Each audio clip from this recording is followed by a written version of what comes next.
السلام علیکم ورحمۃ اللہ وبرکاتہ۔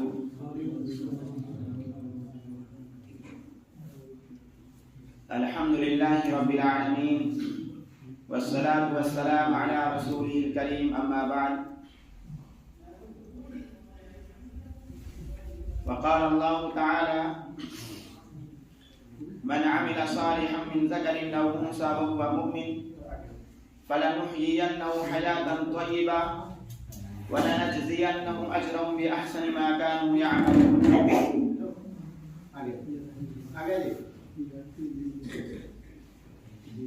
معزز حاضرین مسجد،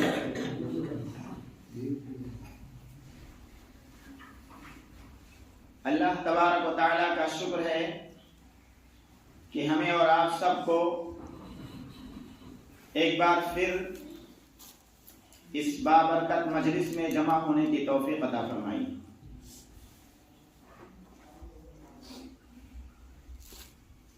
آج کے اس درس قرآن کا جو موضوع ہے وہ توحید ہے، اللہ کو ایک ماننا، ایک جاننا، ایک پہچاننا۔ یہ وہ عقیدہ ہے جس کی بنیاد پر اور جس کی بنا پر ایمان قائم اور دائم ہے۔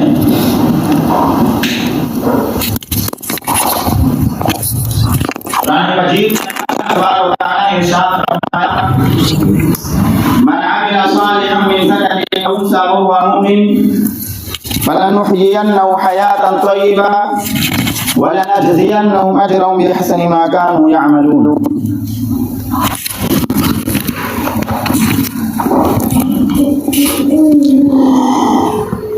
کہ جو شخص نیک عمل کرے، چاہے مرد ہو یا عورت، بشرطے کہ وہ ایمان والا ہو، مومن ہو، تو ہم اسے دنیا میں ایک بہترین زندگی عطا کریں گے۔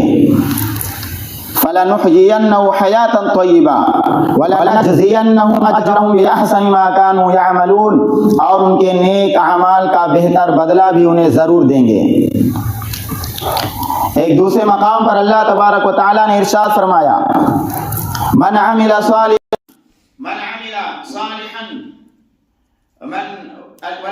الذين آمنوا وعملوا الصالحات طوبى لهم وحسن مآب، کہ جو لوگ ایمان لائے اور انہوں نے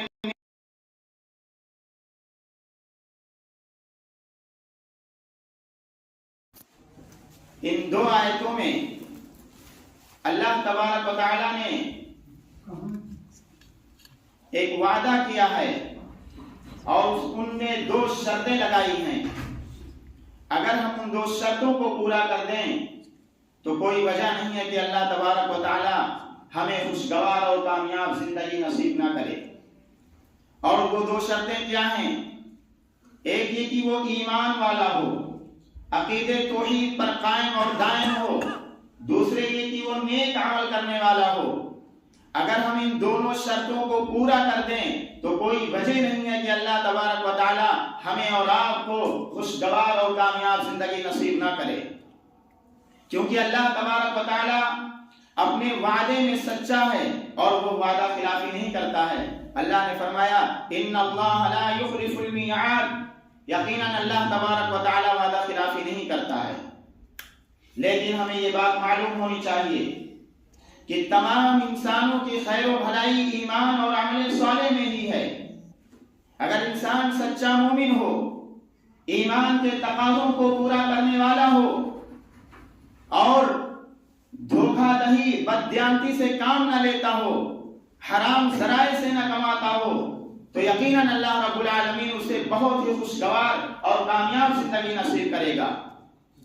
لیکن اس کے برعکس اگر کوئی انسان فاسق و فاجر ہو، بد کردار ہو، بد اخلاق ہو، نہ نمازوں کی پرواہ کرتا ہو، نہ زکوٰۃ دیتا ہو، اور طاقت ہونے کے باوجود حج بیت اللہ کا فریضہ ادا کرنے کے لیے تیار نہ ہو، تو ایسے لوگوں کے متعلق ہمیں یقین کر لینا چاہیے کہ اس کی لاکھ کوشش کے باوجود اسے اللہ تبارک و تعالی خوشگوار اور کامیاب زندگی نصیب نہیں کرے گا۔ اور ایسے لوگوں کے بارے میں اللہ تبارک و تعالیٰ نے بہت ہی واضح اور فیصلہ کن حکم دیا ہے۔ فرمایا: ومن اعرض عن ذکری فإن له معیشۃ ضنکا ونحشره يوم القیامة اعمى قال رب لم حشرتنی اعمى وقد كنت بصیرا۔ اللہ تبارک و تعالی نے بیان فرمایا کہ جو شخص میرے ذکر سے روگردانی کرے گا، جو شخص میرے دین سے منہ موڑ لے گا، ومن اعرض عن ذکری فإن له معیشۃ ضنکا، تو یقیناً دنیا میں اس کی زندگی تنگحال ہو جائے گی، اس کی زندگی تنگحال ہو جائے گی۔ وَنَحْشُرُهُ يَوْمَ الْقِيَامَةِ أَعْمَى، اور قیامت کے دن ہم اسے اندھا کر کے اٹھائیں گے۔ قَالَ رَبِّ لِمَ حَشَرْتَنِي أَعْمَى، وہ کہے گا اے میرے رب تو نے مجھے اندھا کر کے کیوں اٹھایا؟ حالانکہ دنیا کے اندر میں دیکھنے والا تھا، میں بینا تھا، آج مجھے نابینا کیوں کر دیا گیا؟ اللہ رب العالمین بیان فرمائے گا قال كذلك أتتك آياتنا فنسيتها وكذلك اليوم تنسى، کہ اسی طرح تمہارے پاس میرے احکام آئے، تم نے انہیں بسے کچھ ڈال دیا، اسی لیے آج تمہیں بھی بھلا دیا جائے گا، تمہاری کوئی پرواہ نہیں ہوگی۔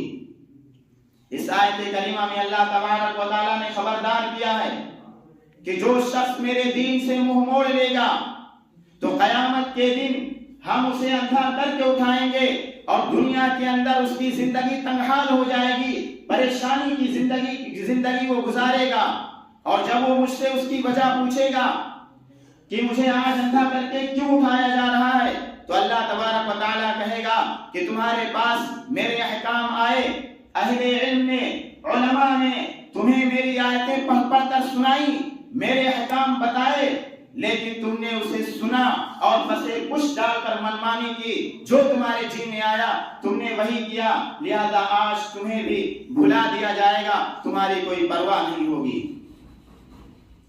اگر ہم واقعتاً یہ چاہتے ہیں کہ ہمیں دنیا کے اندر ایک باوقار اور خوشگوار زندگی نصیب ہو جائے تو ہمیں دین الہی کو مضبوطی سے تھامنا ہوگا اور منمانی کرنے کے بجائے اللہ کے احکام پر عمل کرنا ہوگا۔ اور اللہ کا سب سے بڑا حکم یہ ہے کہ ہم صرف اسی کی عبادت کریں، اس کی عبادت میں کسی کو شریک نہ ٹھہرائیں، صرف اسی کو حاجت روا، مشکل کشا اور غوث اعظم تصور کریں۔ اگر ہم ایسا کریں گے تو یقیناً اللہ تبارک و تعالی ہمیں ایک کامیاب اور خوشگوار زندگی نصیب کرے گا۔ ورنہ وہ لوگ جو اللہ کو چھوڑ کر غیر اللہ کے در پر سر جھکاتے ہیں، غیر اللہ کے لیے نظر و نیاز پیش کرتے ہیں، غیر اللہ کو حاجت روا اور مشکل کشا سمجھتے ہیں، ایسے لوگ ہمیشہ در در کی ٹھوکریں ہی کھائیں گے اور ذلت و خواری کے سوا انہیں کچھ ہاتھ نہیں آئے گا۔ اللہ رب العالمین نے فرمایا کہ فَلْيَحْذَرِ الَّذِينَ يُخَالِفُونَ عَنْ أَمْرِهِ أَن تُصِيبَهُمْ فِتْنَةٌ أَوْ يُصِيبَهُمْ عَذَابٌ أَلِيمٌ، کہ جو لوگ رسول اللہ صلی اللہ علیہ وسلم کے احکامات کی خلاف ورزی کرتے ہیں انہیں ڈرنا چاہیے کہیں اس کی وجہ سے ان کے اوپر کوئی آفت نہ آ جائے، کوئی مصیبت نہ آ جائے، کہیں ایسا نہ ہو کہ اللہ تبارک و تعالی ان کی اس نافرمانی کی وجہ سے ان کی گرفت کر لے، ان کی پکڑ کر لے۔ لہذا ایک مومن کی اور مسلمان کی یہ ذمہ داری ہے کہ صرف ایک اللہ کی عبادت کریں، اس کی عبادت میں کسی کو شریک نہ ٹھہرائیں، صرف اسی کو حاجت روا، مشکل کشا اور نفع اور نقصان کا مالک سمجھیں۔ اور اللہ کا دوسرا بڑا حکم یہ ہے کہ ہم اس کے محبوب حضرت محمد مصطفیٰ صلی اللہ علیہ وسلم کی اتباع کریں، آپ کے بتائے ہوئے طریقے کو اپنا اوڑھنا بچھونا بنا لیں۔ اگر ہم رسول اللہ صلی اللہ علیہ وسلم کی اطاعت کریں گے تو یقیناً اللہ رب العالمین ہم سے راضی ہوگا، کیونکہ اللہ رب العالمین نے نبی صلی اللہ علیہ وسلم کی اطاعت کو اپنی اطاعت قرار دیا ہے، اور جب اللہ رب العالمین ہم سے راضی ہوگا تو یقیناً اللہ رب العالمین ہمیں ایک کامیاب اور خوشگوار زندگی نصیب کرے گا۔ خلاصہ یہ ہے کہ ایمان باللہ کا سب سے لازمی تقاضا اور سب سے بڑا تقاضا یہ ہے کہ ہم صرف ایک اللہ کی عبادت کریں اور اس کی عبادت میں کسی کو شریک نہ ٹھہرائیں۔ اور ایمان بالرسول کا ایک لازمی تقاضا یہ ہے کہ ہم نبی کریم صلی اللہ علیہ وسلم کے اسوہ حسنہ کی روشنی میں اپنی زندگی بسر کریں، اور ہماری کامیابی، ہماری نجات، ہمارا سکون اسی میں ہے کہ ہم قرآن اور حدیث کے بتائے ہوئے طریقے کے مطابق اپنی زندگی کو ڈھال لیں۔ اگر ہم نے ان دونوں کو چھوڑ کر کوئی نیا راہ اختیار کیا تو وہ گمراہی کا راہ ہوگا، اور اس میں ہمیں کبھی سکون نہیں مل سکتا ہے۔ سکون تو توحید میں ہے۔ اللہ رب العالمین نے فرمایا الذین آمنوا ولم یلبسوا ایمانہم بظلم اولئک لہم الامن وہم مہتدون، کہ جن لوگوں نے اپنے ایمان میں ذرہ برابر شرک کی آمیزش نہیں کی وہی لوگ امن والے ہیں، وہی چین والے ہیں، وہی سکون والے ہیں، وہی نجات پانے والے ہیں۔ لہذا ہم سب کی ذمہ داری ہے کہ صرف ایک اللہ کی عبادت کریں اور اس کی عبادت میں کسی کو شریک نہ ٹھہرائیں۔ آج کے اس درس کا جو موضوع ہے وہ توحید ہے، اللہ کو ایک ماننا، ایک جاننا، ایک پہچاننا۔ اور یہ موضوع اس لیے بہت اہم ہے کہ اسی پر دین قائم ہے، اسی پر ایک مومن کا کہ بہتری کا فیصلہ ہوتا ہے۔ میرے بھائیوں، اگر ہمارے سماج اور معاشرے میں بہت ساری برائیاں ہیں اور ان برائیوں کو دیکھ کر ہمیں خراب لگتا ہے، یہ اچھی بات ہے۔ اگر ہمارے سماج میں بے حیائی ہے، زناکاری ہے، بدکاری ہے اور ہمیں دیکھ کر خراب لگتا ہے تو یہ بہت اچھی بات ہے۔ لیکن اگر ہمارے سماج اور معاشرے میں شرک ہو رہا ہے، ایک اللہ کے ساتھ دوسروں کی عبادت ہو رہی ہے، اور اگر ہمیں اس پر اعتراض نہیں ہے، ہمیں اس پر خراب نہیں لگتا ہے، تو یقیناً ایک مسلمان کو اپنے ایمان کی نظر ثانی کرنے کی ضرورت ہے۔ کیونکہ شرک، اللہ کے ساتھ کسی کو شریک کرنا، اللہ کی عبادت میں کسی اور کو شامل کرنا، یہ بہت بڑا ظلم ہے، یہ گناہ عظیم ہے۔ اللہ رب العالمین نے واضح طور پر بیان فرما دیا ہے کہ میں اپنے بندوں کے ہو سکتا ہے کہ اور گناہیں معاف کر دوں، لیکن شرک اللہ رب العالمین کبھی معاف نہیں کرے گا۔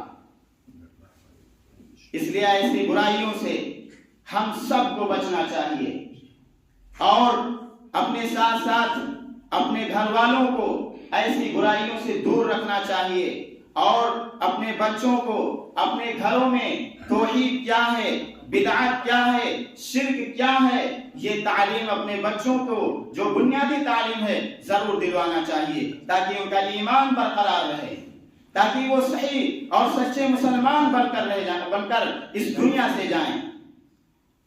لہذا آج کے اس درس قرآن کے جو مہمان خصوصی ہیں ڈاکٹر شاہد مبین ندوی صاحب، وہ ہم سب کے درمیان تشریف فرما ہیں، اور اب میں بہت ہی ادب و احترام سے درخواست کرتا ہوں، گزارش کرتا ہوں کہ شیخ آئیں اور توحید کے موضوع پر ہم سب کو قرآن و سنت کی روشنی میں مستفید فرمائیں۔ جزاکم اللہ خیر، بارک اللہ فیک۔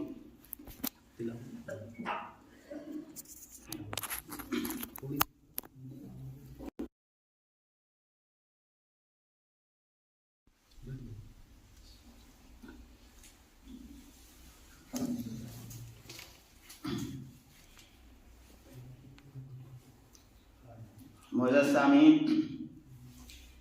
جب بھی کوئی دینی مجلس ہو تو اس مجلس کا آغاز تلاوت کلام اللہ سے کرنا یہ ہمارے اسلاف کا طریقہ رہا ہے۔ لہذا قرآن مجید کی چند آیتیں میں آپ کے سامنے تلاوت کرتا ہوں۔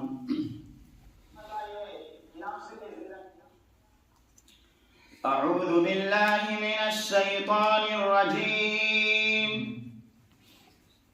بسم اللہ الرحمن الرحیم،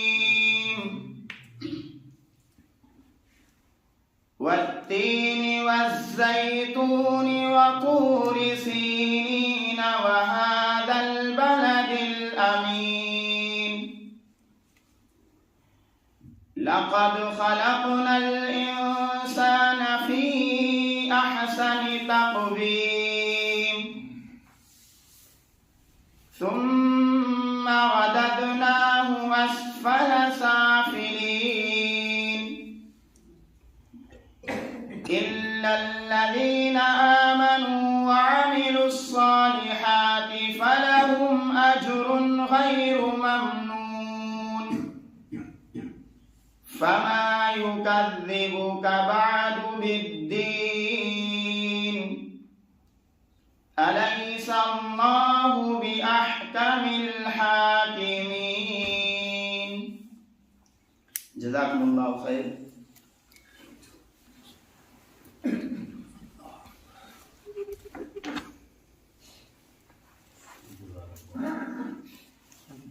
جزاک اللہ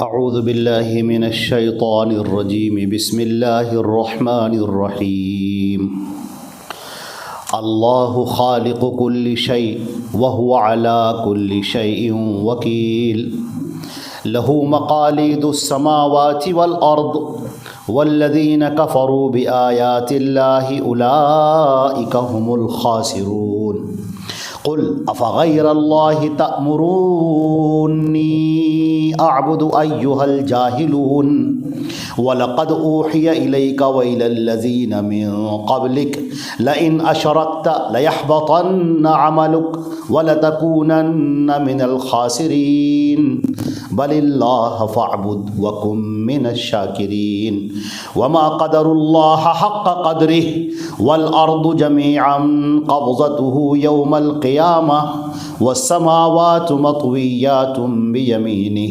سُبْحَانَهُ وَتَعَالَى عَمَّا يُشْرِكُونَ. حضرات گرامی، آج کے توحید کے موضوع کے لیے میں نے یہ سورہ زمر کی یہ آیت تلاوت کی ہے، آیت نمبر 63.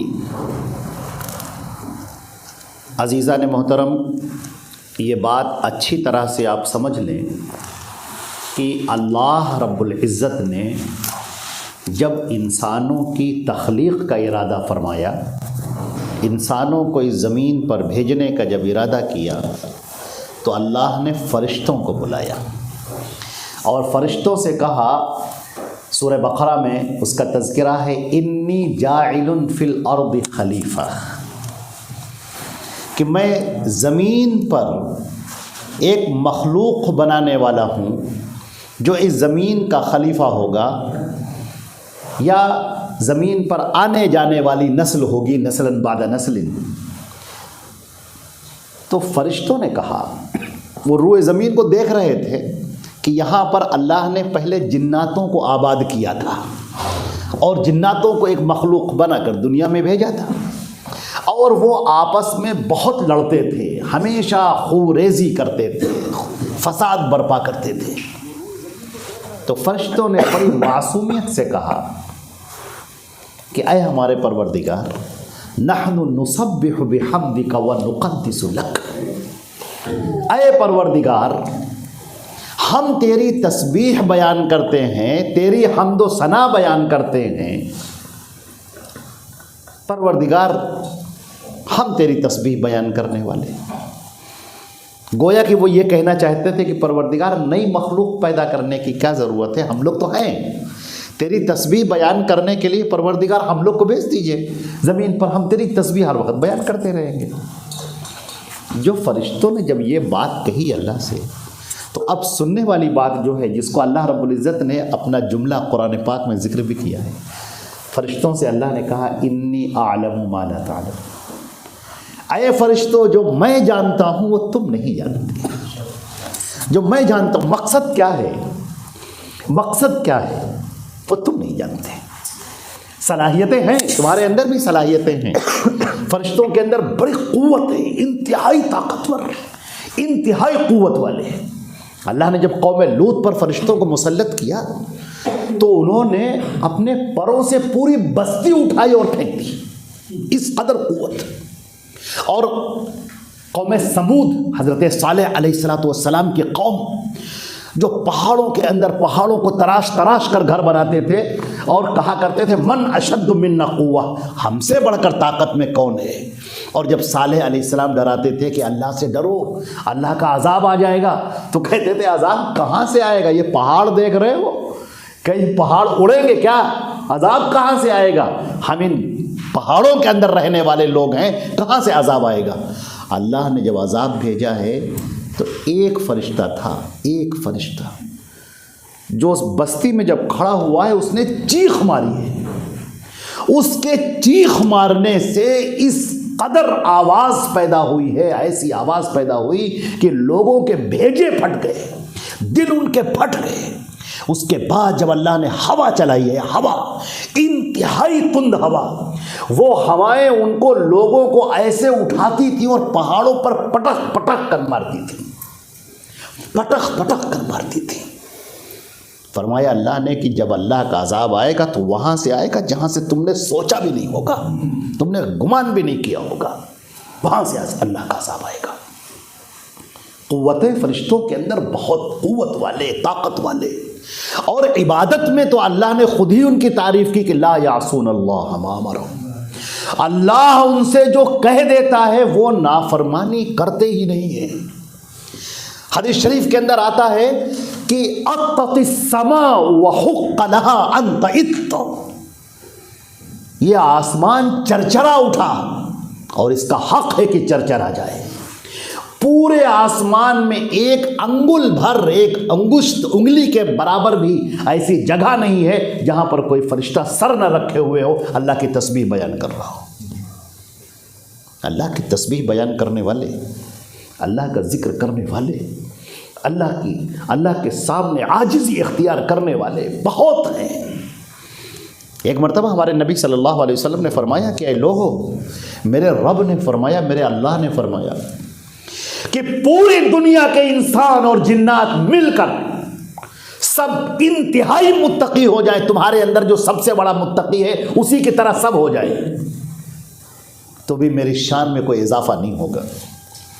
اور اگر پوری روئے زمین کے انسان اور جنات مل کر تمہارے اندر جو سب سے بدکار ہے، سب سے بدماش ہے، اس کی طرح فاسق و فاجر ہو جائے تو بھی میری شہنشاہیت میں کوئی کمی نہیں آئے گی۔ اللہ کی شان بہت بالا ہے، اللہ پر ہماری عبادتوں کا محتاج نہیں ہے، ہماری تسبیحات کا محتاج نہیں ہے۔ پھر کیا ہے، کیا راز ہے، کیا بات ہے؟ فرمایا انی اعلم ما لا تعلمون، جو میں جانتا ہوں وہ تم نہیں جانتے۔ اب فرشتوں کے سامنے وہ داستان کھلنی شروع ہوئی ہے۔ اللہ نے کہا سنو، میں انسان بنانے والا ہوں، اور جب میں فَإِذَا نَفَخْتُ فِيهِ فَقَعُوا لَهُ سَاجِدِينَ، جب میں اس کے اندر روح ڈال دوں تو سارے کے سارے لوگ سجدے میں گر پڑنا۔ فرشتوں کے ہاں تو انکار تو ہے ہی نہیں، فرشتوں کے ہاں یہ ہے کہ رب کے حکم سنا اور سجدے میں گر گئے، سمعنا واطعنا، سن لیا ہم نے بس۔ ایسے ہی تھوڑی اللہ کے محبوب ہیں، اللہ کے قریب ہیں، سنا اور بس اللہ نے جو کہہ دیا بس ٹھیک ہے۔ اب آپ دیکھیں، اب وہ فلسفہ دیکھیں، وہ جگہ دیکھیں۔ شیطان مردود جو بڑی عبادتیں کر رہا تھا، اللہ کے لیے بڑی حمد و ثنا بیان کرنے والا، اللہ کو یاد کرنے والا، فرشتوں کی ایک ٹکڑی پر اس کو ذمہ دار بنا دیا گیا تھا، حضرت جبریل علیہ السلام کی سفارش پر، کہنے پر۔ چنانچہ اللہ نے جب وہ دن رکھا، جب وہ آدم علیہ السلام کی تخلیق کا دن آ گیا، وہ پتلا آدم کا تیار ہو گیا، مٹی کا بنا ہوا پتلا، اور اللہ رب العزت نے جب اس کے اندر روح ڈال دی اور اس کی آنکھیں ٹپ ٹپانے لگیں، آنکھیں کھل گئیں، اس کے ہونٹ ہلنے لگے تو سارے فرشتے سجدے میں گر پڑے، سب کے سب۔ قرآن پاک نے جو لفظ استعمال کیا ہے فَسَجَدَ الْمَلَائِكَةُ كُلُّهُمْ أَجْمَعُونَ، سارے کے سارے، سب کے سب فرشتوں نے سجدہ کیا۔ مفسرین نے یہاں پر ایک نقطہ لکھا ہے کہ دو جملے استعمال، سجد الملائکۃ کلہم، سارے فرشتوں نے سجدہ کیا، آگے اللہ نے کہا اجمعون، سارے فرشتوں نے۔ یہ دو لفظ کیوں بار بار کہا، کلہم اور اجمعون؟ کلہم میں تو سب شامل ہو گئے فرشتے، اجمعون کیوں کہا؟ مفسرین نے بیان کیا ہے کہ بیک وقت سارے فرشتے سجدے میں گر پائے، ایک لمحے کے لیے سوچنے والے نہیں رہے، بس ایک کھڑا رہا، ٹھوٹ کی طرح کھڑا رہا، ابلیس، شیطان مردود۔ اب دیکھیے اللہ رب العزت نے اس سے سوال کیا، ما منعک ان تسجد اذ امرتک، کیا بات ہے کہ تم نے سجدہ نہیں کیا جب میں نے حکم دیا تھا تو سجدہ کیوں نہیں کیا؟ یہاں پر میرے عزیزوں، میرے بچوں، میری ماؤں بہنوں، میرے بھائیوں، اس لفظ پر غور کریں جو اللہ نے، اذ امرتک، جب میں نے حکم دیا۔ کس نے حکم دیا؟ اللہ نے۔ جب میں نے حکم دیا تو سجدہ کیوں نہیں کیا؟ یہ گویا کی بات یہ ہے کہ یہاں پر تمہاری عقل استعمال کرنا چاہتے ہو تو یہاں پر وہ عقلی دلیلیں نہ لگاؤ، عقلی گدے نہ دوڑاؤ، اپنی فکر اور خیالات کے گھوڑوں کو مت دوڑاؤ، ٹھہرو، اللہ نے، میں نے حکم دیا، کیوں سجدہ نہیں کیا؟ ما منعک ان تسجد اذ امرتک، جب میں نے تجھے حکم دیا تھا سجدہ کرنے کا تو تو نے سجدہ کیوں نہ کیا؟ قال انا خیر من، کہنے لگا میں اس سے زیادہ بہتر ہوں، خلقتنی من نار وخلقتہ من طین، آپ نے مجھے آگ سے پیدا کیا ہے اور اس کو مٹی سے پیدا کیا ہے، میں بڑا ہوں، اس لیے میں نے سجدہ نہیں کیا۔ اللہ کی یہاں پر غرور اور گھمنڈ کرنے والوں کا کوئی مقام نہیں ہے۔ میرے سامنے کوئی گھمنڈ اختیار کرے، غرور اختیار کرے، تکبر اختیار کرے، اس شیطان مردود کے ساتھ میں اللہ نے اسے اپنے دربار سے نکالا، لیکن آسمانوں سے نہیں نکالا، دربار سے نکالا، آسمانوں سے نہیں نکالا۔ شاید توبہ کر لے، شاید پلٹ کر آ جائے، شاید معافی مانگ لے، لیکن نہیں، جب کسی کے اندر گھمنڈ آ جاتا ہے، غرور آ جاتا ہے، تو پھر وہ بات کو قبول کرنے سے روک دیتا ہے۔ میرے عزیزوں، سب سے پہلی جو چیز توڑنے والی ہے اپنے جسم کے اندر، اپنے دل اور دماغ کے اندر، وہ گھمنڈ اور غرور ہے۔ ہم کچھ نہیں ہیں، کوئی چیز کچھ نہیں ہے، ہم آج بول رہے ہیں، بولنے پر اللہ تمہیں بستروں پر اس طرح سے لیٹا سکتا ہے کہ تم اپنے بستر سے اٹھ نہ سکو۔ تمہیں اپنی طاقت کا گھمنڈ ہے، اللہ اس طاقت کو ایسے چھین سکتا ہے کہ تم روڈ پر آ جاؤ گے اور تمہیں اندازہ بھی نہ ہوگا۔ کس بات کا گھمنڈ، کس چیز پر گھمنڈ؟ جو دینے والا ہے وہ تو کوئی اور ہے۔ لہذا گھمنڈ اور غرور جب انسان کے اندر آتا ہے تو حق بات قبول کرنے کی صلاحیت اس کے اندر سے ختم ہو جاتی ہے۔ چنانچہ یہی شیطان مردود ہے جو اللہ سے کہہ رہا ہے کہ رب بما غویتنی، اے پروردگار آپ نے مجھے گمراہ کر دیا، آپ نے مجھے بھگا دیا، جنتوں سے محروم کر دیا، اپنی رحمت سے محروم کر دیا، تو پھر اب میں تیرے بندوں کو بہکاؤں گا، اب میں کسی کو تیرے، اب یہاں سے سننے والی بات ہے جو انی عالم ما لا تعلمون، جو میں جانتا ہوں وہ تم نہیں جانتے ہو، اس کا فلسفہ سنیے، اس کی بات سنیے۔ اب شیطان کیا کہہ رہا ہے کہ اے میرے رب، لَأَقْعُدَنَّ عَلَى صِرَاطِكَ الْمُسْتَقِيمِ، میں تیرے سیدھے راستے پر بیٹھ جاؤں گا اور تیرے بندوں کو تجھ تک نہیں آنے دوں گا، وَلَا تَجِدُ أَكْثَرَهُمْ شَاكِرِينَ۔ قرآن پاک نے یہ الفاظ نقل کیے ہیں، شیطان مردود نے کہا ہے، اللہ کے سامنے کہا ہے، وَلَا تَجِدُ أَكْثَرَهُمْ شَاكِرِينَ، آپ اپنے بندوں کو اپنا شکر گزار نہیں پائیں گے۔ تیرے بندے تیرے رزق کھائیں گے، تیری زمین پر چلیں گے، تیرا دیا ہوا پانی پئیں گے، تیری بخشی ہوئی طاقت پائیں گے، لیکن تیری طرف نہیں آئیں گے۔ میں انہیں تجھ تک نہیں آنے دوں گا، میں انہیں غیروں کی طرف لے کر جاؤں گا۔ میں ذہن کو ایسے تبدیل کر دوں گا، ذہن کے اندر ایسے وساوس ڈال دوں گا، ذہن کے اندر ایسی باتیں ڈال دوں گا کہ وہ تیری طرف آئیں گے ہی نہیں۔ رب عرش عظیم ہے آپ، عرش عظیم کے مالک، پوری دنیا کو چلانے والے، لیکن تیرے بندے جن کو تو نے پیدا کیا وہ تیرے سامنے اپنے سر نہیں جھکائیں گے، وہ غیروں کے آگے جھکائیں گے۔ پوری دنیا کو آپ دینے والے، لیکن تیرے بندے تجھ سے نہیں مانگیں گے، غیروں سے مانگیں گے۔ اللہ اکبر۔ وَلَا تَجِدُ أَكْثَرَهُمْ شَاكِرِينَ۔ فرمایا اللہ رب العزت نے کہ کیا کہا ہے اس شیطان مردود نے؟ شیطان مردود نے یہ کہا کہ میں تیرے بندوں کو تجھ تک نہیں آنے دوں گا، تیرے بندے تجھ سے دور ہو جائیں گے۔ تو اپنے بندوں کو اپنے سے قریب کرنا چاہتا ہے، تو انعام دینا چاہتا ہے، اپنی جنت میں داخل کرنا چاہتا ہے، اپنا دیدار کرانا چاہتا ہے، ان کو سلام کرنا چاہتا ہے، ان کو اپنے سے قریب کرنا چاہتا ہے، لیکن میں تیرے بندوں کو تجھ تک آنے ہی نہیں دوں گا۔ وہ کام کریں گے جو تجھے سب سے زیادہ ناپسند ہے۔ میں تیرے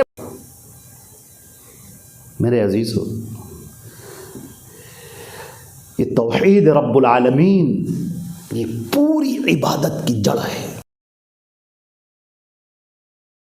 ایک کا مقصد ہے۔ آدم کے اندر جو روح ڈالی گئی، جو نسل انسانی پروان چڑھی، وہ اسی توحید کو اجاگر کرنے کے لیے۔ علامہ ابن قیم نے لکھا کہ کل جو میزان رکھا جائے گا وہ اسی توحید کو واضح کرنے کے لیے رکھا جائے گا۔ یہ رب العالمین نے اپنے آپ کو الگ کر لیا اور اس دنیا کو پھیلا دیا، اور انسان اور جناتوں سے اس زمین کو آباد کر دیا، اور آنے والے فرشتوں کو چھپا دیا کہ ان فرشتوں کو کوئی یہ دو مخلوقات دیکھ نہ پائیں۔ اور یہ اللہ نے اس لیے کیا کہ اللہ کے یہ بندے اپنے اختیار سے اللہ کی محبت میں سرشار ہو جائیں۔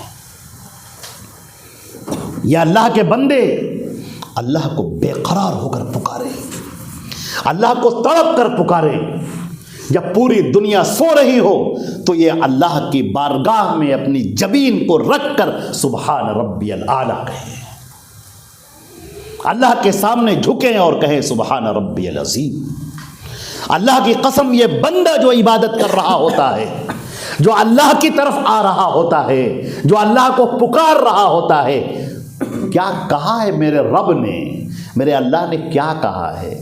اللہ کے نبی صلی اللہ علیہ وسلم فرماتے ہیں کہ یہ میرا بندہ، یہ آدم کے بچہ، آدم کے اولاد، یہ میرا بندہ میری طرف اگر ایک بالشت آتا ہے، لو تقرب الیہ، میری طرف آتا ہے، لاتیتہ ذراعا، تو میں ذراع بڑھ کر اس کی طرف جاتا ہوں، اور اگر ذراع کے برابر، ایک کلائی کے برابر میری طرف آتا ہے تو میں اس کی طرف ایک باع، پورے ہاتھ بڑھ کر اس کی طرف جاتا ہوں۔ یہ باع ہے۔ وَلَئِنْ أَتَيْتَنِي يَمْشِي، اور اگر میری طرف وہ چلتا ہوا آتا ہے، لَأَتَيْتُهُ هَرْوَلَةً، تو میں دوڑ کر اس کو اپنے سے لگا لیتا ہوں، اس کو اپنے سے قریب کر لیتا ہوں۔ میں اس کا ہاتھ بن جاتا ہوں جس سے وہ پکڑتا ہے، اس کا پیر بن جاتا ہوں جس سے وہ چلتا ہے، اس کی نگاہیں بن جاتا ہوں جس سے وہ دیکھتا ہے۔ بندہ اللہ کی طرف تھوڑا چلتا ہے، تھوڑا سا، ذرا سا بندہ اللہ کی طرف متوجہ ہوا، اللہ کی رحمتیں اس پر ٹوٹ پڑی۔ اللہ نے کہا کہ اس کے سارے گناہوں کو دور کرو، اس پر رحمت کی برکھا برساؤ۔ شیطان مردود نے ایک اور جملہ کہا تھا، شیطان مردود نے کہا تھا کہ اے میرے رب، میرے پروردگار، مجھے قیامت تک کے لیے مہلت دیجیے، میری جان، میری روح نہ قبض ہو جائے، مجھے قیامت تک کے لیے مہلت دیجیے، اور میں تیرے بندوں کو غفلت میں ڈالوں گا، وہ غافل ہو جائیں گے، اور ایسا غافل ہوں گے، ایسا غافل ہوں گے کہ تجھ سے دور ہو جائیں گے۔ اب آپ دیکھیں کہ یہ جڑ اور یہ بنیاد ہے، سوچ کر دیکھیے، تصور کر، وہاں سے جہاں سے سارا قلم چلتا ہے، جہاں تقدیر لکھی جاتی ہے، جہاں سے فیصلے اترتے ہیں، جو زندگی اور موت دینے والا ہے، جو ہر شے کا خالق ہے، اس اللہ کو چھوڑ کر سوچئے تھوڑی دیر کے لیے سوچئے، اس اللہ کو چھوڑ کر آپ کس کے پاس جا رہے ہیں؟ اللہ کے بندے کس کے پاس جا رہے ہیں؟ اس کے پاس جو مخلوق ہے، جو مخلوق ہے جسے اللہ نے تمہاری طرح سے پیدا کیا، جیسے تم انسان ہو ویسے وہ بھی انسان ہے، جیسے تم اللہ کی عبادت کرنے والے ہو ویسے وہ اللہ کی عبادت کرنے والا ہے، کوئی کم کوئی زیادہ۔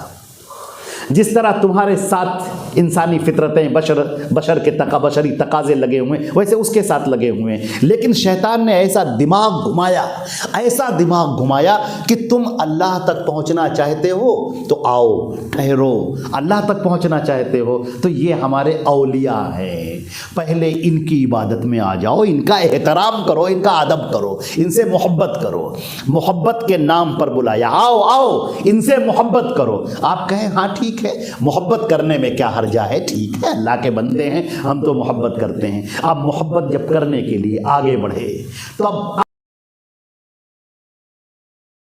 احترام نہیں کیا ہے، محبت الگ شے ہے، احترام الگ شے ہے۔ آپ نے کہا احترام کیا ہوتا ہے؟ کہا احترام ایسے ہوتا ہے کہ اس کے آگے سجدہ کرو، اس کی جگہ کو چومو، اس کے اوپر پھول چڑھاؤ، اس کے اوپر چادر چڑھاؤ، اس طرح سے کرو تو احترام ہوگا۔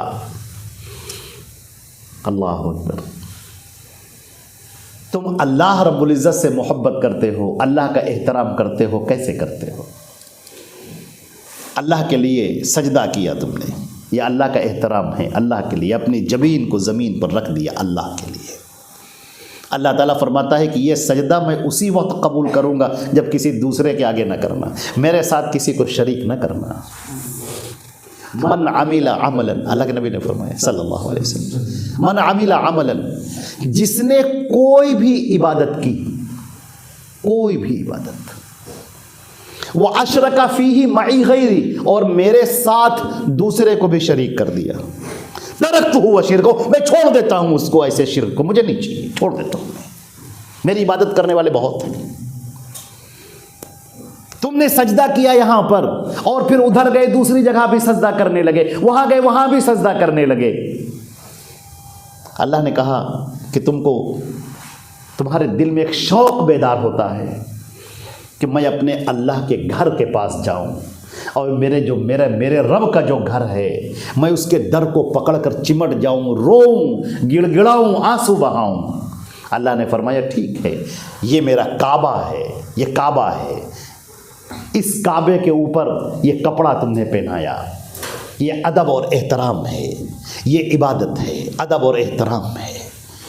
اب اگر یہ عمل تم نے کہیں اور کر دیا، خانہ کعبہ پر کپڑا پہنایا اللہ کے لیے، ٹھیک ہے، بالکل ٹھیک ہے، اب اگر تم ایسا ہی کہیں اور کرنا چاہتے ہو، ادب اور احترام کے لیے کسی مزار پہ کسی قبر پہ کپڑا ڈال رہے ہو اور کہہ رہے ہو کہ نہیں، بڑے ادب سے کھڑے ہوئے جا رہے ہو، ہاتھ باندھ کر کھڑے ہوئے جا رہے ہو، نگاہیں تمہاری جھکی جا رہی ہیں، اور وہاں پر حمد و ثنا کے گیت گا رہے ہو، نظمیں پڑھ رہے ہو، نعتیں گنگنا رہے ہو، تو سن لو، کان کھول کر سن لو، یہ شرک ہے، یہ تم نے اللہ کے ساتھ عبادت کو خاص نہ کیا۔ اور سنو، اللہ نے زمین سے زمزم نکالا، کیسا زمزم؟ میرے عزیزو، کوئی بھی کنواں ہو سوکھ جاتا ہے، پانی اس کا نیچے چلا جاتا ہے۔ حضرت امیر المومنین حضرت عثمان غنی رضی اللہ، زمزم کا پانی ختم ہی نہیں ہوتا، ختم ہی نہیں ہوتا، کہاں سے ملا ہے، آتا کہاں سے ہے، کہاں سے آتا ہے؟ کرنا ایسا ہوا کہ ایک حبشی تھا جو زمزم کے پاس کھڑا ہوا تھا اور ایک دم سے گر گیا، اس کے اندر گر گیا اور گر کے مر گیا۔ حضرت عثمان غنی رضی اللہ تعالیٰ عنہ کے پاس جب یہ معاملہ پہنچا، آپ نے کہا پورے کنویں کا پانی نکال دو، زمزم کا پورا پانی نکال کر باہر پھینک دو۔ چنانچہ حبشی کو نکالا گیا اور زمزم کا کنواں پورا صاف، پورا پانی نکال کر باہر کر دیا گیا۔ لوگوں نے اپنی نگاہوں سے دیکھا کہ زمین کی تہ نظر آ رہی ہے، زمین کی تہ کو لوگوں نے اپنی آنکھوں سے دیکھا، اور اس کے بعد پیچھے ہٹے ہیں اور دوبارہ پھر جھانکتے ہیں کہ وہ کنواں ویسے ہی لبریز دوبارہ ہے۔ آج تک اتنا پانی کہیں نہیں نکالا جاتا۔ اب تو مشینیں آ گئی ہیں، بڑے بڑے موٹے موٹے، آپ تو یوٹیوب پر دیکھ سکتے ہیں، موٹے موٹے پمپ پڑے ہیں جو چلتے ہی رہتے اور پانی نکلتا رہتا ہے۔ ہم میرے نبی صلی اللہ علیہ وسلم نے فرمایا کہ ماء زمزم لما شرب لہ، یہ زمزم کا پانی پی کر جو دعا کرو اللہ قبول کر لیتا ہے۔ ہمارے نبی کو صحابہ کرام نے دیکھا، اللہ کے نبی صلی اللہ علیہ وسلم آئے، صحابہ کرام ڈول نکال نکال کر پانی پی رہے تھے۔ اللہ کے نبی نے کہا اگر مجھے یہ ڈر نہ ہوتا کہ لوگ تمہارے ہاتھوں سے ڈول چھین لیں گے تو میں بھی اپنے ہاتھ سے ڈول نکالتا اور نکال کر پانی تم سب کو پلاتا، لیکن مجھے ڈر ہے، پانی پلاؤ۔ آپ نے پانی کا پیالہ لیا، اس پانی کو پیا، اور جو پانی بچ گیا اس کو اپنے چہرے پر لگایا، اس کو اپنے سر پر لگایا، اس کو اپنے ہاتھوں پر لگایا۔ یہ کیا ہے؟ یہ اللہ کا تحفہ ہے۔ میرے عزیزو، توحید کو سمجھیے، یہ اللہ کا تحفہ سارے انسانوں کے لیے، یہ اللہ کا تحفہ ہے۔ اس پانی کو پیا بھی جائے گا، اس پانی کو چہرے پر لگایا بھی جائے گا، اس پانی کو اللہ کی نعمت، اللہ کا تحفہ سمجھا جائے گا۔ لیکن اب اگر یہی کام آپ دوسری جگہ کرنے لگیں، اللہ اکبر، اور جب عقل مرتی ہے انسان کی، شیطان ومن کان لہ الشیطان قرینا فساء قرینا، ارے شیطان جس کا دوست بن جاتا ہے اس سے بدتر، اس سے بدمعاش دوست کوئی ہو ہی نہیں سکتا۔ شیطان دماغ میں ڈالتا ہے قبر، اس کے اوپر جو قبر بنی ہوئی ہے اس کے اوپر لوگ پانی ڈال رہے ہیں، غسل شریف ہو رہا ہے، اس کا نام ہے غسل شریف۔ وہ پانی لوگ لیتے ہیں، بوتلوں میں بھر رہے ہیں پانی کو، اور اس پانی کو لے کر چہرے پر لگا رہے ہیں، بدن پر لگا رہے ہیں، اور یہ سمجھ رہے ہیں کہ اس سے شفا ملتی ہے۔ عزیزو، یہ شرک ہے۔ جس اللہ کی محبت کے لیے تم پہنچے تھے اپنی عبادتوں کو، عبادتیں کر رہے تھے اللہ کو راضی کرنے کے لیے، لیکن ادھر تم چلے گئے شرک کرنے کے لیے، اللہ نے ساری عبادتیں زائل کر دی، سب ختم ہو گئی، یہ ساری عبادتیں ختم ہو گئی۔ نہ نماز، نہ روزہ، نہ زکوٰۃ، نہ حج، نہ قربانی، نہ صدقات، نہ خیرات، نہ عمرہ، نہ طواف، نہ ذکر، نہ اذکار، نہ تلاوت، کچھ نہیں۔ اگر شرک کر لیا تو سارے اعمال سب بے کا، کچھ نہیں ملا، خالی ہاتھ آئے۔ فرمایا اللہ رب العزت نے جعلناہ ھباء منثورا، ہم اسے مانند خاک اڑا دیں گے، پھینک دیں گے۔ میزان رکھی جائے گی اور نامہ اعمال تولے جا رہے ہوں گے، تو ہم تمہارے اعمال کو، اے مشرکو، اے شرک کرنے والو، اے اللہ کی عبادت میں غیروں کو شریک کرنے والو، تمہارے اعمال کو ہم میزان پر رکھیں گے ہی نہیں، وہ تولے ہی نہیں جائیں گے۔ اللہ اکبر۔ اے راتوں میں اٹھنے والوں، تہجد پڑھنے والوں، اے ٹھنڈک کے موسم میں ٹھنڈے پانی سے وضو کرنے والوں، اے اللہ کی راہ میں نکلنے والوں، طواف کرنے والوں، سجدہ کرنے والوں، رکوع کرنے والوں، تلاوت کرنے والوں، ذکر و قرآن کرنے والوں، سنو، اگر تم نے شرک کر لیا تو یہ سارے اعمال برباد ہو گئے۔ تم نے سب کچھ سمجھا لیکن شرک کو نہ سمجھا، توحید کو نہ جانا، ہر چیز تم نے جانی، بزرگوں کے قصے پڑھے، بزرگوں کی کہانیاں پڑھی، بزرگوں کے ملفوظات پڑھے، لیکن تم نے محمد رسول اللہ صلی اللہ علیہ وسلم کی یہ حدیث نہ پڑھی کہ من عمل عملا اشرک فیہ معی غیری ترکتہ وشرکہ، جس نے کوئی بھی عمل کیا، کوئی بھی عبادت کی اور اس کے ساتھ میں غیر کو بھی شریک کر لیا، میں اس کی عبادت کو چھوڑ دیتا ہوں، پھینک دیتا ہوں۔ نہ چاہیے ایسی عبادت۔ اللہ اکبر۔ کوئی بھی عبادت قابل قبول نہیں۔ آگے آپ سنیں گے اس آیت کے اندر اللہ رب العزت کی گفتگو، اللہ رب العزت کا یہ کلام انتہائی منظم، انتہائی دل میں اترنے والا۔ اللہ نے فرمایا اللہ خالق کل شیء، سورہ زمر، یہ آسمان دیکھ رہے ہو بغیر ستون کے، یہ اللہ نے بنائے، یہ زمین دیکھ رہے ہو، یہ اللہ نے بنائے، اپنے آپ کو دیکھ رہے ہو، تمہیں اللہ نے بنایا، تم اپنے ہاتھوں کو دیکھ رہے ہو، ہاتھ جو تمہارے اٹھ رہے ہیں، حرکت کر رہے ہیں، یہ اللہ نے بنایا، یہ تمہارا جو بدن ہے اس کے اندر جو خون دوڑ رہا ہے رگوں میں، یہ اللہ نے دوڑایا، یہ دل تمہارا دھڑک رہا ہے، یہ اللہ نے دھڑکایا۔ چاروں طرف نگاہ اٹھا کر دیکھو، ہر جگہ اللہ رب العزت خالق ہے، ہر شے کو، ہر چیز کو اللہ نے پیدا کیا، وہی خالق ہے، باقی سب مخلوق ہیں، فرشتے بھی مخلوق، انبیاء بھی مخلوق، صحابہ بھی مخلوق، اولیاء کرام وہ بھی مخلوق، یہ سب مخلوق ہیں۔ اور طاقت دینے والا، وہ طاقت دیتا ہے تو تم بولتے ہو، وہ قوت دیتا ہے تو تم چلتے ہو، وہ آنکھوں میں بصارت دیتا ہے تو تم دیکھتے ہو، یہ سب کرنے والا اللہ خالق کل شیء. سمجھ لو، اچھی طرح ذہن میں بٹھا لو، اللہ خالق ہے اور باقی سب مخلوق ہیں. اللہ دینے والا ہے اور باقی سب کے ہاتھ اس کے آگے پھیلے ہوئے ہیں. سمجھ لو، اچھی طرح سے سمجھ لو. اللہ خالق کل شیء، اللہ ہر شے کا خالق ہے، باقی سب مخلوق ہیں، سب مخلوق ہیں. وَهُوَ عَلَى كُلِّ شَيْءٍ وَكِيلٌ، اور وہ ہر چیز کا خود محافظ ہے، نگراں ہے. یہ کہہ کر اس ایک لفظ نے شرک کی جڑ ختم کر دی.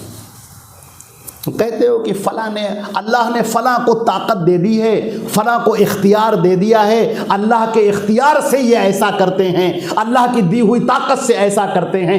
ہم نے کب کہا کہ یہ اللہ ہیں؟ بلکہ اللہ کی دی ہوئی پاور ہے، اللہ کی دی ہوئی طاقت ہے، اس سے یہ کرتے ہیں. اللہ فرماتا ہے اللہ علی کل شیء وکیل. نہیں، اللہ تعالیٰ ہر شے کا خود محافظ ہے، خود نگراں ہے.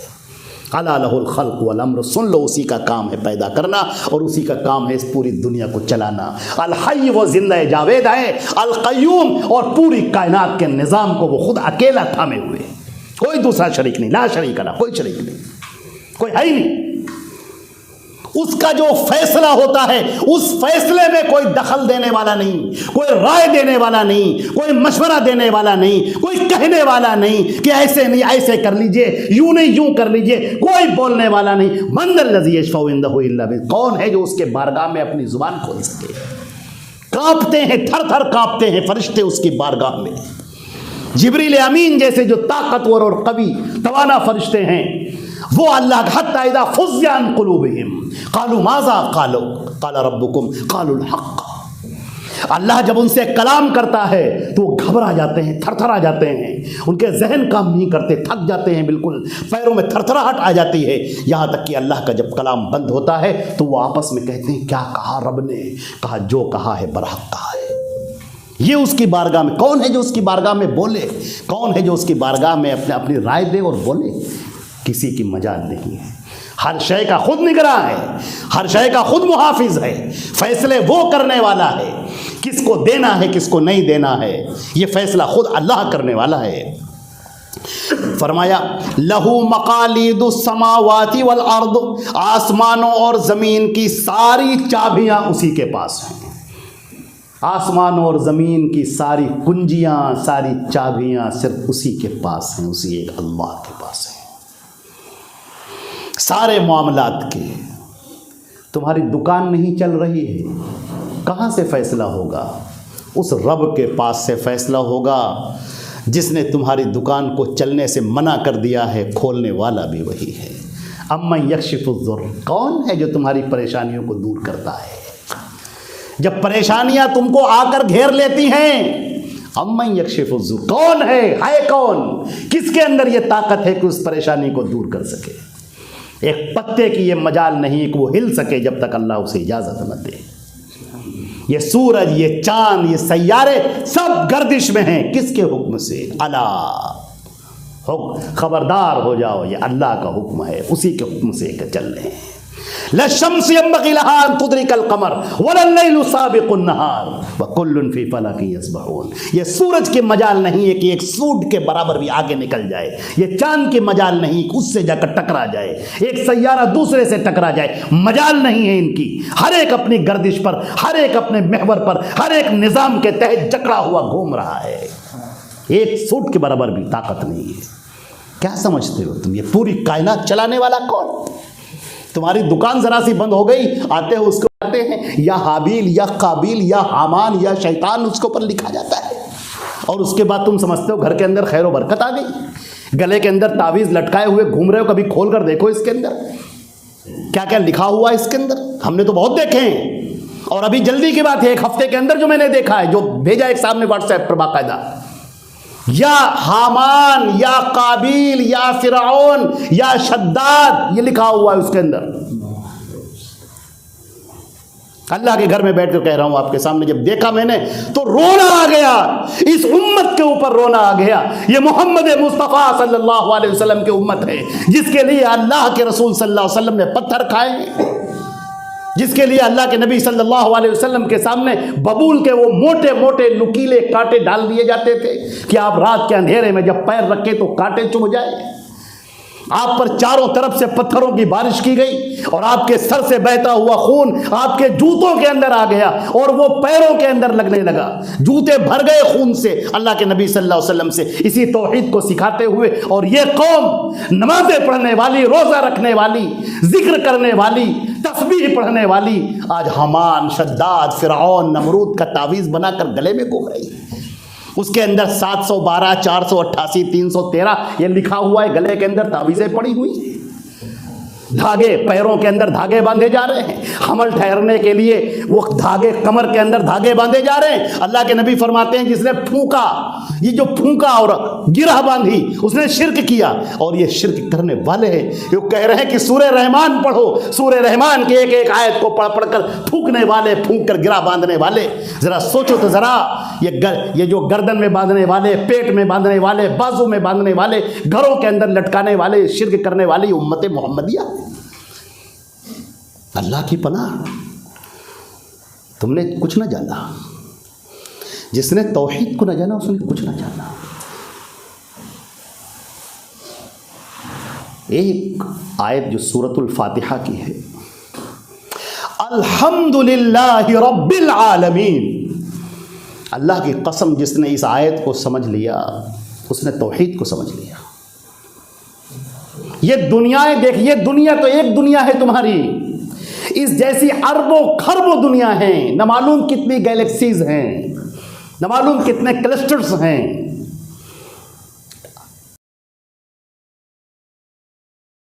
پڑی ہوئی ہوتی ہے اور اس کے ذرات کو کوئی گن نہیں سکتا. اسی طرح آسمان میں گیلیکسیز ہیں جنہیں کوئی شمار نہیں کر سکتا, جنہیں کوئی دیکھ نہیں سکتا, گن نہیں سکتا. تمام دنیاؤں کا خالق فرمایا رب العالمین. اللہ اکبر, رب العالمین. رب پالنے والا ہے. جیسے ماں اپنے بیٹے کو پالتی ہے تو یہ لفظ پالنا بہت بڑا لفظ ہے, اس کا کوئی ترجمہ نہیں ہو سکتا.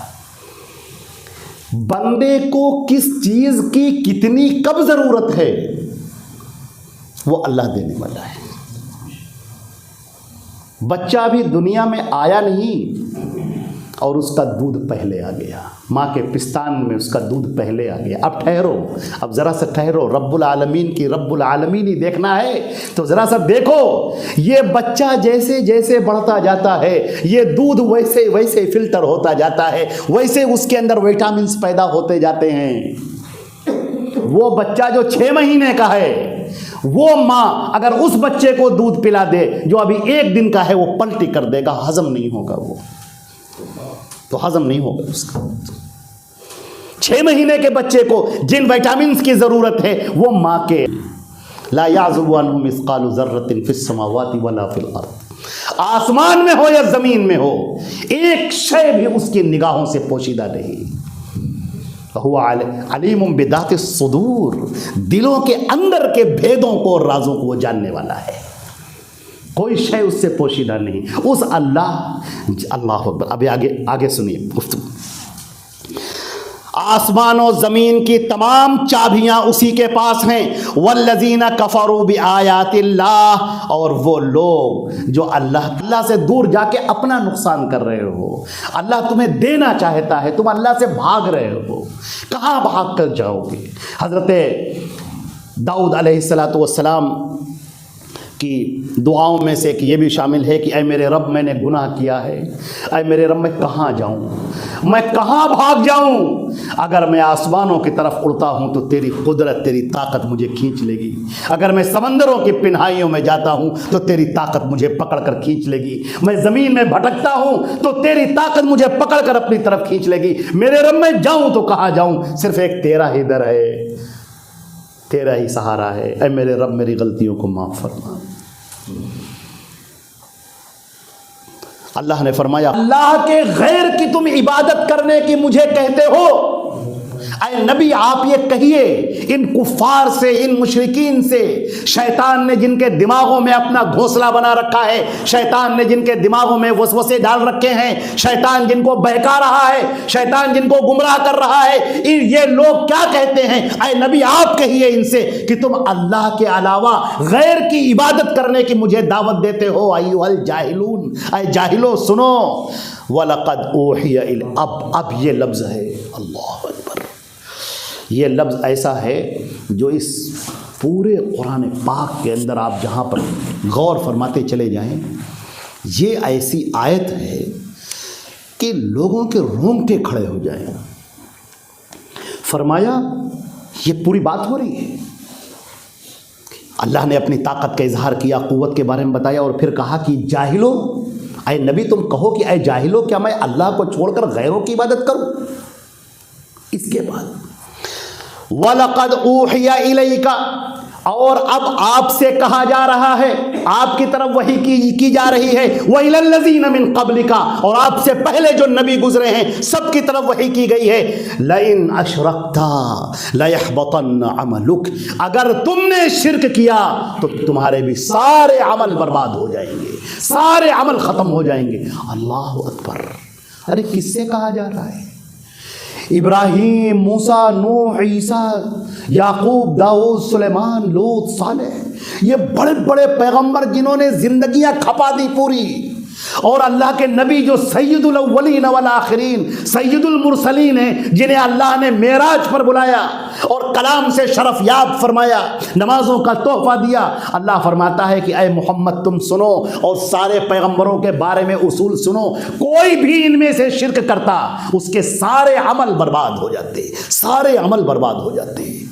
اللہ اکبر، یہ وہ آیت ہے جو صحابہ کرام پڑھتے تھے اور روتے تھے، یہ وہ آیت ہے جو ہمارے سلف صالحین پڑھتے تھے اور روتے تھے، اور یہ وہ آیت ہے کہ ہمارے نبی صلی اللہ علیہ وسلم نے فرمایا، حضرت ابو ہریرہ کی روایت ہے، باریک کالی چونٹی کی طرح داخل ہو جاتا ہے، لہٰذا اللہ سے یوں کہا کرو، اللہم انی استغفرک من الشرک ما اعلم واستغفرک لما لا اعلم، اے اللہ میں اس شرک سے تیری پناہ چاہتا ہوں جو میں جانتا ہوں، اور اس شرک سے تیری پناہ چاہتا ہوں جو میں نہیں جانتا ہوں۔ اور جو دعا سکھائی ہے، اللہم انا نعوذ بک من ان نشرک بک شیئا وانا اعلم واستغفرک لما لا اعلم، اے اللہ ہم تیری پناہ چاہتے ہیں کہ میں تیرا شرک کروں، تیرے ساتھ میں شرک کروں، مجھے بچا لیجئے، میں پناہ چاہتا ہوں تیری کہ میں شرک کروں، وہ شرک جو میں جانتا ہوں اور وہ شرک جو میں نہیں جانتا ہوں۔ رونگٹے کھڑے ہو جاتے ہیں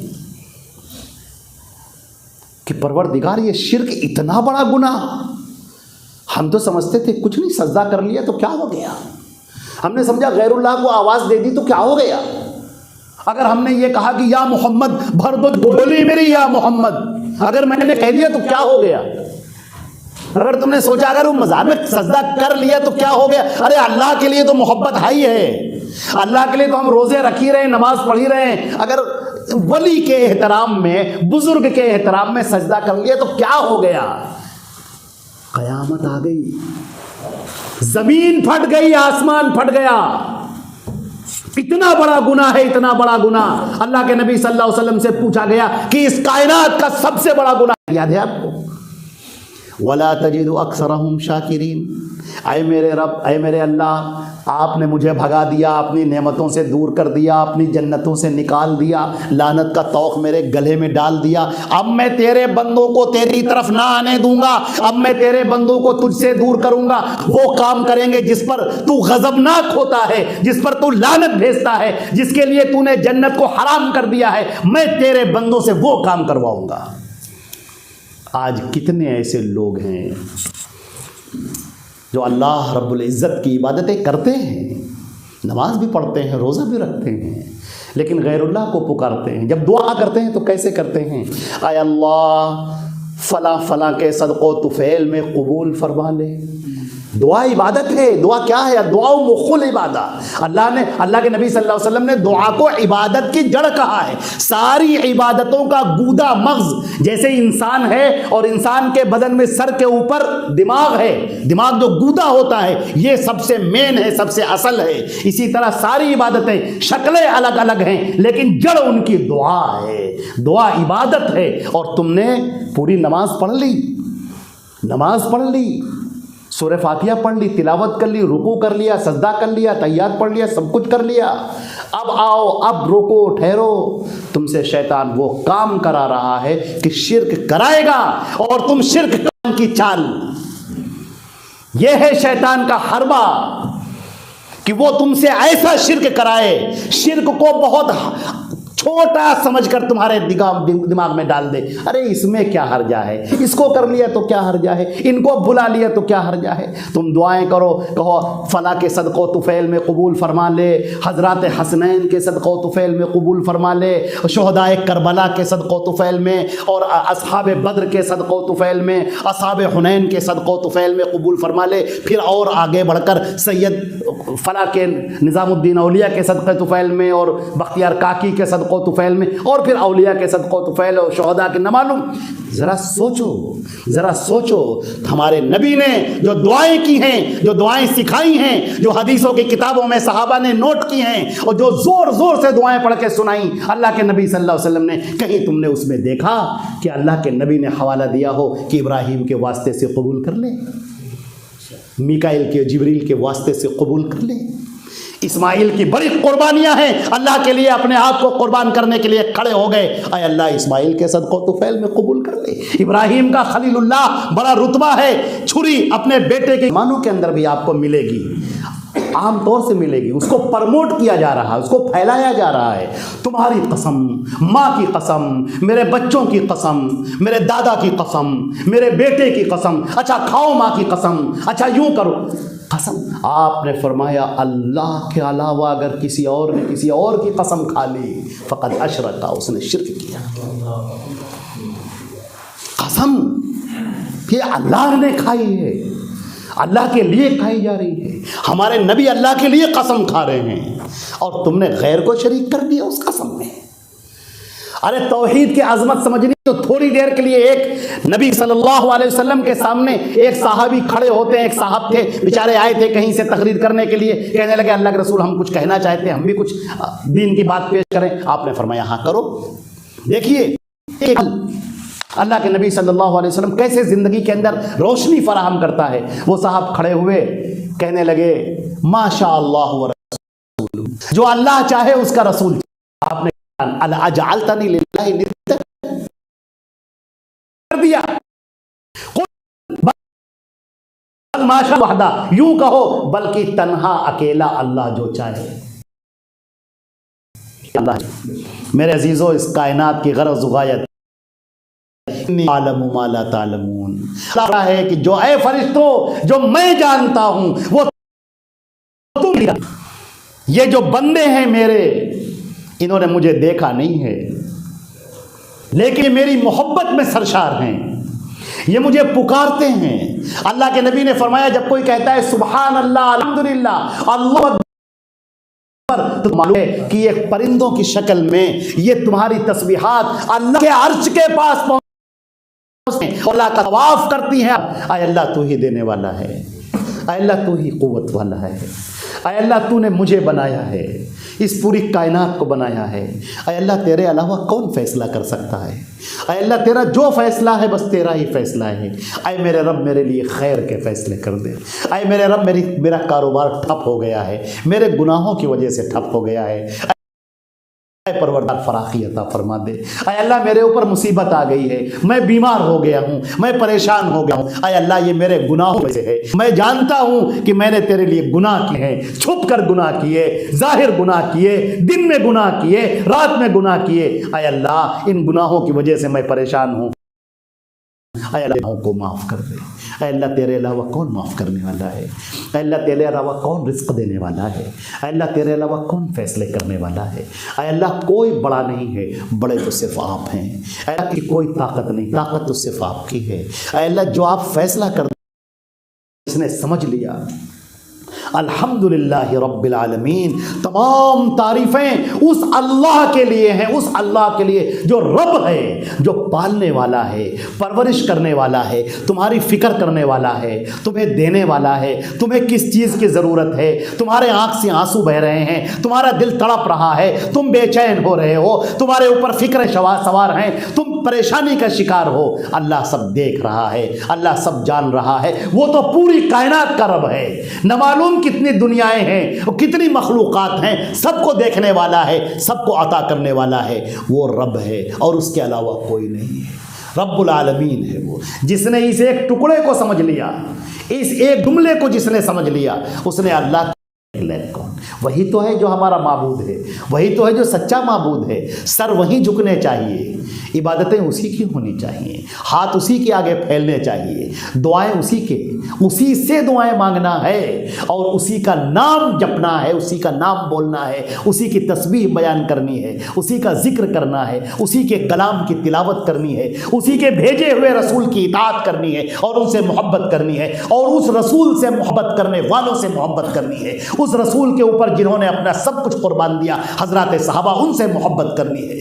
اور وہ طریقہ جو صحابہ کرام نے اختیار کیا، نبی کی پیروی کا، نبی کی اطاعت کا، ایسے نمونے کہ اپنی بیوی کو چھوڑا، اپنے بیٹوں کو چھوڑ دیا، اپنی ماں کو چھوڑ دیا، گھر چھوڑ دیا، پورا علاقہ چھوڑ دیا، تنے تنہا ایک ازار پہنے ہوئے وہ سیدھے چلے آئے اللہ کے رسول کی خدمت میں کہ اے اللہ کے رسول، میری قوم نے مجھ سے سب چھین لیا ہے، لیکن تیری توحید کو میں نے نہیں چھوڑا، تیری اطاعت کو میں نے نہیں چھوڑا۔ یہ صحابہ کرام، ان سے محبت کرنا ہے، اور انہوں نے جو حدیثیں پیش کی ان حدیثوں کو پڑھنا ہے، اللہ کے کلام کو پڑھنا ہے، اپنے نبی کے فرمان کو پڑھنا ہے، اور قرآن اور سنت، قرآن اور صحیح حدیث، اللہ اور اس کا رسول، یہ کیا ہے؟ اللہ نے ہمارے لیے دین اتارا ہے، اور اس دین کو ہمارے نبی پر اتارا ہے، ہمارے نبی نے ہم تک پہنچایا ہے۔ اب اس دین کے ارد گرد ہی نجات ہے، اس دین کے علاوہ نجات کہیں نہیں ہے، اس دین کے علاوہ ہدایت کہیں نہیں ہے۔ اللہ کے رسول کی اطاعت ہی کی اطاعت کرنی ہے۔ وَمَن يُطِعِ الرَّسُولَ فَقَدْ أَطَاعَ اللَّهَ، جس نے رسول کی اطاعت کی اس نے اللہ کی اطاعت کر لی۔ یہ وہ دین ہے جو سچا دین ہے، اور جس نے اس دین پر عمل کر لیا وہ